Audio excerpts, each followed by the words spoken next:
Today we're going to dive into a really fascinating book by Frederick Martinez called Awaken the Inner Alchemist. Now, this isn't your typical self-help read. It's more like a roadmap, a guide to taking the toughest, most painful parts of your life and actually transforming them into your greatest strengths. So, let's get right into it. So what does it even mean to be an inner alchemist? Well, think of it like this. It's that part of you, that voice inside, that looks at a total crisis and doesn't see a dead end. It sees raw material. It's about making a conscious choice to not just get through your struggles, but to use them to build something incredible. And this right here is the absolute core of the whole book. It's this massive mindset shift. Imagine moving away from that feeling of being a victim. Why is this happening to me? And instead, becoming the hero of your own story. It's about grabbing the pen and saying, all right, watch this. Okay, so how do we actually start doing that? Where does this transformation begin? Well, the very first step is to completely change how we look at pain. Real alchemy, in this sense, isn't about some magic trick. It's about taking the messy, difficult, raw stuff of your life and forging it into something strong and valuable.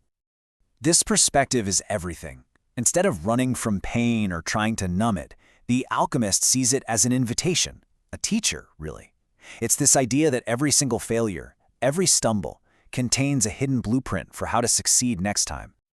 But look, to handle this kind of deep work, you need a really strong foundation inside yourself. And that's where Martinez gives us this incredible framework he calls the 4 pillars within. The book uses this super simple but powerful metaphor. Picture your life as a 4-legged chair. Now, if any one of those legs is wobbly or weak, the whole chair is unstable, right? You're off balance.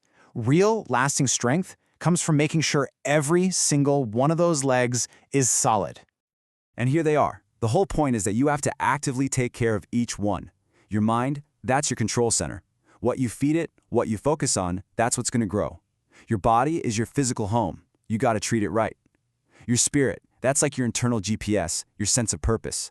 And your soul, that's your unique fingerprint, the absolute core of who you are.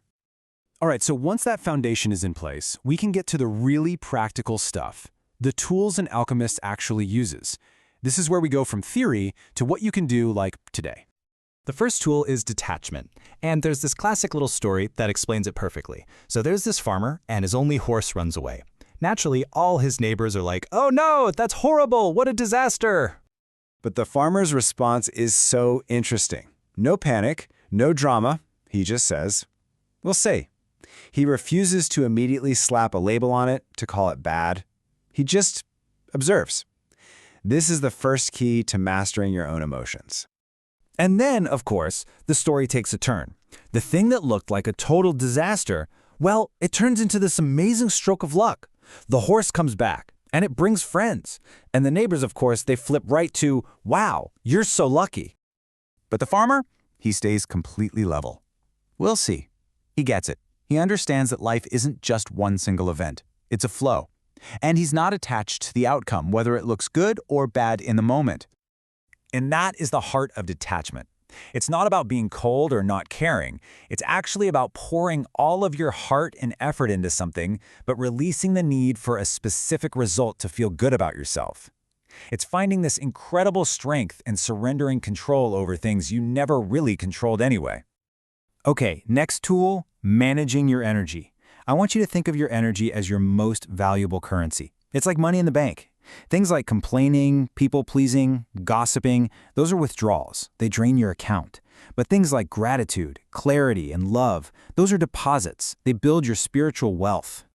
So what are these energy drains in real life? Just take a look at this list. I mean, come on.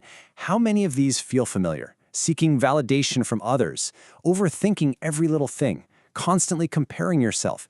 These are the sneaky ways we drain our own batteries every single day. And the last tool we'll touch on is integrity. This quote just nails it. Real character isn't a performance. It's about who you are when there's no audience, no applause, and nobody's looking. It's about your choices in the quiet moments. Which brings us to the final piece of the puzzle, living your truth. This is where you take all these ideas, all these tools, and you actually weave them into the fabric of your life. This is the real goal of the alchemist's journey. And to really understand why this matters so much, the book shares this really powerful, kind of sobering idea. Imagine it's your last day on Earth, and you meet the person you could have become. Wow, that's a serious call to action, right? It's all about closing that gap between who you are and who you have the potential to be. So, how do you close that gap? You realize that you are the writer, the director, and the star of your own life's movie. It's time to stop hitting rewind on the painful old scenes. You have the power to write a whole new script starting right now. Think about this for a second. There's a story about a full-grown, powerful elephant that won't even try to walk away because it's tied to a post with a tiny little rope. Why? Because when it was a baby, that rope was strong enough to hold it. Now, it's just the memory of the limitation that keeps it stuck. And here's the most important part of that story. For so many of us, the things holding us back are just like that rope. They're illusions. They're old stories we've been telling ourselves for years. The chains were never real. The gate was never locked. Your power to break free has been there the entire time. And so, this whole journey leaves us with one final, very personal question to ask ourselves. What's the fake rope in your life? What's that old stake you're still tied to? And just imagine, who would you become? What would be possible for you the moment you realize you have the strength to finally rip it out of the ground?